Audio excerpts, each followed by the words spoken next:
So Jesus came to seek and save those who were lost. Well, who are lost? All were lost. And he came to seek and save those who are lost. He came to take away the sin of the world, the lost identity of the whole world, not just some people, but all people. Jesus went into death and into the grave to preach to those who were lost there, and he led captivity captive.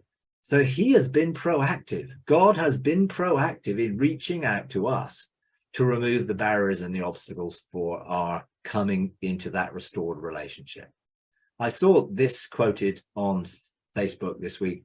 The idea that someone can be separated from God in this life or the next has become a fear-based evangelism method religious groups used to convert outsiders and grow their own kingdom. But fret not, because in God's mind, separation is a mere illusion. All things were created inside of God, not apart from God. Therefore, there is nothing outside of the divine presence that fills everything in every way. Separation is utterly impossible. You are included, accepted, and full of the all-encompassing love of God, no matter what anyone tells you. And then it quotes Romans 8:39, neither height nor depth nor any other creature shall be able to separate us from the love of God. And I think that was a quote from Don Keathley, who I am friends with on Facebook, and I really appreciate a lot of the quotes that he makes because he's coming from a restoration inclusive message of the power of God's love. Now, I have had many experiences that have been expressions of unconditional love in regards to the restoration of all things. That includes people on earth and people in heaven. That includes angelic beings, and that includes dimensional beings. So there's nothing left out. We looked at Colossians before. All things that Jesus created, the same all things, were reconciled and brought to peace by the blood of the cross. In other words, what he did on the cross. Unconditional love is at work in limitless grace and triumphant mercy. In regards to all God's children, everything is unconditional, but everything needs to be received. It is like someone buys a precious gift, packages it up, and puts the name of the person that gift is going to.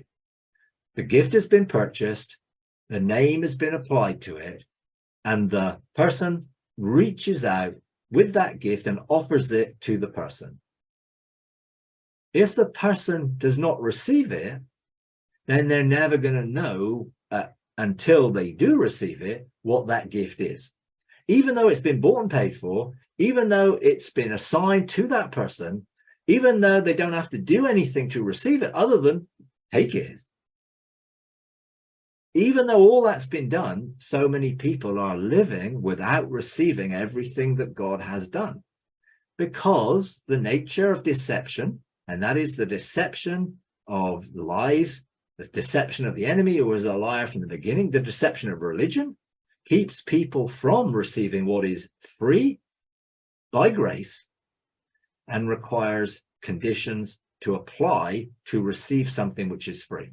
And a lot of those conditions put off people even wanting to receive what God is offering them, because it's packaged differently from how God packages it. God packages it in grace and mercy and love, and religion packages it in works. Man requires human justice, but God's mercy always triumphs.